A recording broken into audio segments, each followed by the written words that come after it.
Hello viewers, let's crack UPSC CSE के YouTube channel पर आप सभी का स्वागत है। तो सुप्रीम कोर्ट ने आज एक बहुत ही इम्पोर्टेंट विषय के ऊपर फिर से बातचीत करने का काम किया है और वो इम्पोर्टेंट विषय है the misuse of POCSO act. Friends, this is a very very serious issue. In fact, this is a video which is very, very personal to me because, yes, I understand women rights are very important. I understand that women has been historically discriminated to. I understand that women still faces a lot of discrimination because of the historical, notion of patriarchy. I completely understand that. But that does not mean that men enjoys all the privileges. That does not mean that men have the best of their lives. That does not mean men lives does not matter. And why I am asking this particular question, because जिस तरीके से पिछले कुछ सालों से लगातार इस POCSO act का मिसयूज किया गया है, I don't know how many young people, especially the young men children, have lost their life. How many young children have met with complete injustice and no one is talking about. ठीक है, supreme court time and again POCSO act के misuse के बारे में बात करती है, but why the parliament is not acting, and why the judiciary also, rather than criticizing, why judiciary is not showing that courage to stop this misuse of pocso act, which is killing the lives of so many young men. तो ये पूरे particular issue को आज इस session में हम लोग समझने का काम करेंगे। बट सबसे पहले न्यूज देखिए फ्रेंड्स, क्या आ रहा है कि द सुप्रीम कोर्ट ने पॉक्सो एक्ट का जो मिसयूज है अगेंस्ट द टीनेजर्स, जो एक वॉलंटरी सेक्सुअल रिलेशनशिप में इन्वॉल्व हैं, इसके अगेंस्ट सवाल उठाया है। The court has observed that जो पेरेंट्स हैं, खासकर जो लड़की के पेरेंट्स हैं, द गर्ल चाइल्ड पेरेंट्स, वो ऑनर के नाम पे जो मेन होता है उसके अगेंस्ट क्रिमिनल प्रोसीडिंग्स को चलाते हैं।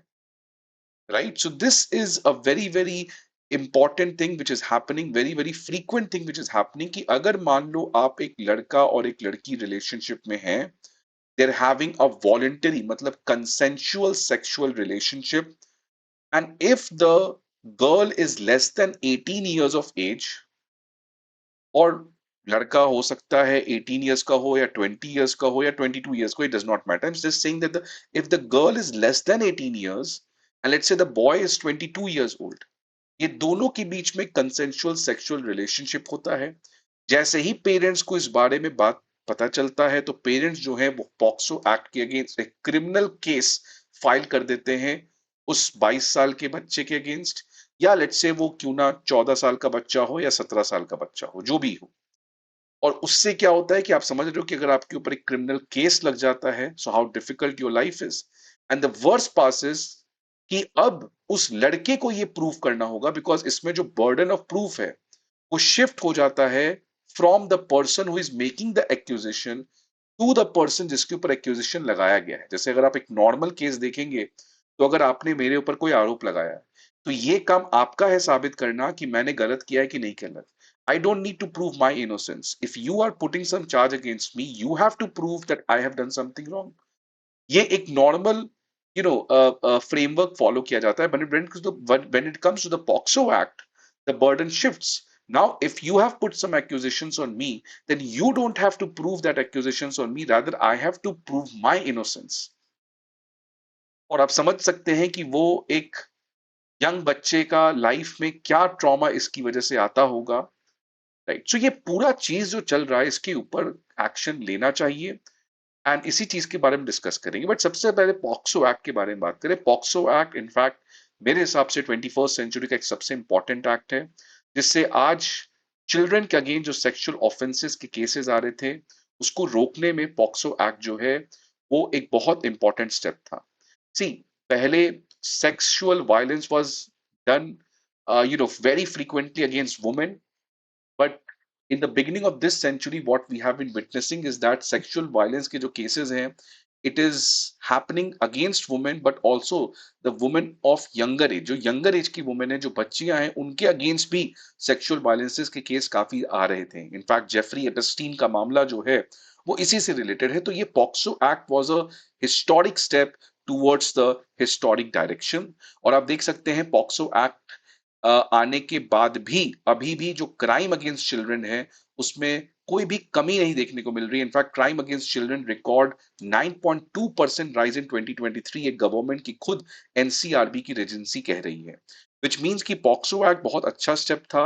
इस एक्ट की वजह से लोगों को लगा था कि जो चिल्ड्रन है उनके अगेंस्ट सेक्सुअल वायलेंस है वो कम हो जाएगा, और सबसे अच्छी बात इसमें जेंडर न्यूट्रलिटी को भी रखा गया था। मतलब sexual violence against men is equal to sexual violence against women, जो पहले किसी भी कानून में नहीं हुआ करता था। तो that is a very right step under the POCSO act.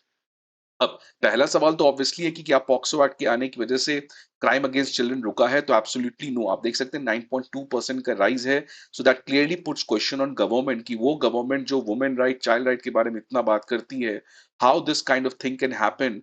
और अगर विकसित भारत बन रहे हैं हम लोग इस कॉस्ट पे, जहां पे सोसाइटल लेवल पे मोरालिटी इस हद तक डिग्रेड हो चुकी है that people are doing crime against children, then I don't need this विकसित Bharat, I need a moral Bharat, right? I need an ethical Bharat. That is more important for me.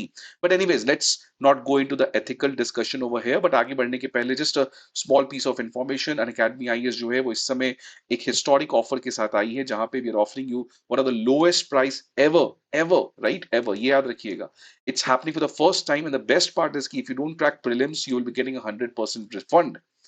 Right?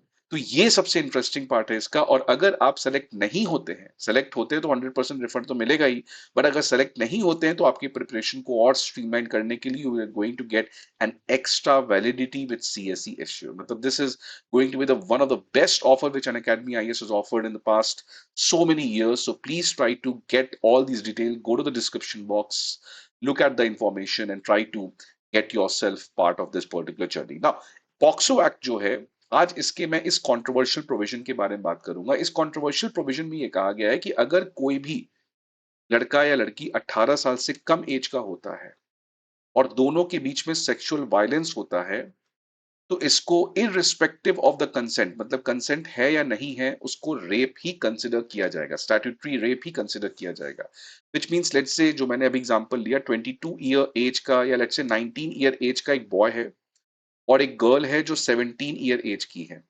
Right? 19 year as का एक boy है और 17 year as की एक girl है, दोनों के बीच में कंसेंशुअल सेक्सुअल रिलेशनशिप होता है। Now it does not matter whether इसमें गर्ल का कंसेंट लिया गया था कि नहीं लिया गया था, but despite that this particular act will be considered as a rape, और फिर इसके अगेंस्ट जो है वो क्रिमिनल प्रोसीडिंग्स को चलाए जाएंगे।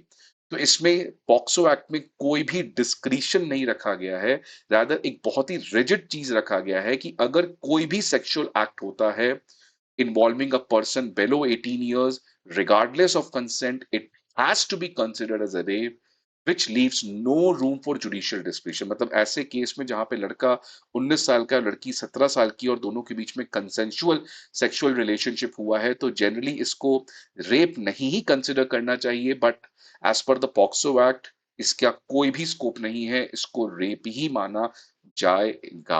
और इसकी वजह से कोर्ट ने ये कहा है कि बहुत सारे अनइंटेंडेड कॉन्सिक्वेंसेस हो चुके हैं। खासकर जो पेरेंट्स हैं वो इंटर कास्ट और इंटर रिलीजियस रिलेशनशिप्स को रोकने के लिए क्रिमिनलाइजेशन पे उतर जा रहे हैं, और इसमें जो सबसे ज्यादा वनरेबल है वो ये 19 साल का लड़का है। बिकॉज ये जो लड़की के पेरेंट्स हैं वो इसके खिलाफ क्रिमिनल प्रोसीडिंग्स चला रहे हैं कि इस लड़के ने लड़की का ब्रेन वॉश किया और उसके थ्रू इसने एक सेक्सुअल रिलेशनशिप यहाँ पे किया। ऑल्दो ये दोनों रिलेशनशिप में थे, कंसेंट था, but despite that, in order to protect the honor of the girl's family, in order to put the blame on the men, ये पूरा एक तरीके का सिस्टम यहाँ पे चलते हुए दिख रहा है। और सुप्रीम कोर्ट ने लास्ट ईयर भी, आप देख सकते हैं 2025 में भी, पॉक्सो एक्ट का मिसयूज कहा था कि खासकर जो एडोलेसेंट रिलेशनशिप है उसमें अगर सेक्सुअल रिलेशनशिप होता भी है कंसेंट के साथ, so this should not ideally be considered as a rape, because उससे you are destroying the life of that person जिसके अगेंस्ट ये पूरा एक्यूजेशन लगाया जाता है। इनफैक्ट सुप्रीम कोर्ट अगर मैं बात करूं तो उसने लास्ट ईयर एक बहुत ही इंटरेस्टिंग चीज किया, जब सेम केस ऐसा आया जहां पे एक 25 साल का लड़का था और 14 ईयर की लड़की थी, राइट? ये दोनों घर छोड़ के भाग गए थे, मतलब लड़की जो है वो घर छोड़ के भाग गई थी और 25 साल के लड़के के साथ रह रही थी। राइट? दोनों के बीच में एक सेक्सुअल रिलेशनशिप था। लड़की से जब पूछा गया कि क्या इसने कोई ज़ोर-ज़बरदस्ती की, तो लड़की ने कहा कि no, it was complete my consent, I felt in love with this person and that's what we did that night. ठीक है, तो ऑब्वियसली 14 इयर्स के एज में having sex is not something which society can defend, but that does not mean you can put rape charges against this 24 year old man. Right, मतलब ठीक है, it can not be justified let's say on ethical ground, but how can you consider that ethical unjust thing with a criminally offensible law? मतलब ये दोनों को कैसे आप compare कर सकते हो? इसलिए सुप्रीम कोर्ट ने बहुत ही रिमार्केबल जजमेंट में आर्टिकल 142 ऑफ द कॉन्स्टिट्यूशन का पावर यूज करके कोई भी सेंटेंस इंपोज नहीं किया जो पॉक्सो एक्ट के बिल्कुल अगेंस्ट है। इस पॉक्सो एक्ट में तो इसको रेप माना जाएगा और फिर उसके में एक मिनिमम सजा है जो सुनानी ही पड़ती है, but supreme court did not impose any sentence using its extra ordinary power under article 142। लेकिन ये कोई सुप्रीम कोर्ट का जजमेंट तो एक तरफ, बट बहुत सारे कॉन्फ्लिक्टिंग जजमेंट्स आए। इनफैक्ट कैलकाटा हाई कोर्ट ने तो देखा क्या कहा कि लड़कियों को अपने सेक्सुअल अर्जेस को बचाने चाहिए। Right now, see, this is the again a problem with judiciary. कि judiciary says a lot of things, but they never say in one voice. High court कुछ कह रहे हैं, डिस्ट्रिक्ट कोर्ट का कोई अता पता नहीं है, सुप्रीम कोर्ट कुछ कह रहे हैं, right? So we need a coordinated judiciary thing. और इसीलिए आज एक समय आ चुका है कि जैसे यूएस में क्या है ना, कि यूएस में कुछ स्टेट्स में अगेन, जैसे कैलिफोर्निया जो एक स्टेट है जिसमें कहा गया है कि 18 ईयर ओल्ड से अगर आप कम में सेक्स करते हो कंसेंट होते हुए भी, तो उसको रेप माना जाएगा।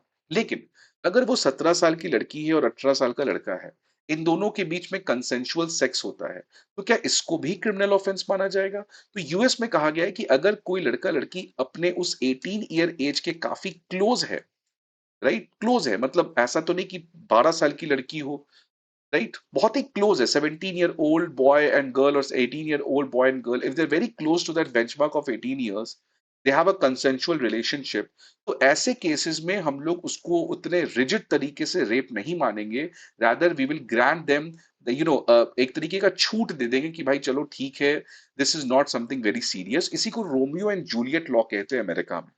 दैट ऐसे केसेस में थोड़ी-सी रिलैक्सेशन दे दी जा सकती है, बट इंडिया के पॉक्सो एक्ट में इसका कोई प्रोविज़न नहीं है।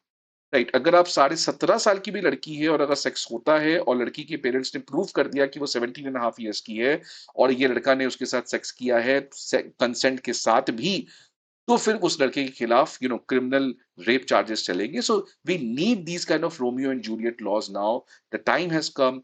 Please stop destroying the life of so many young men.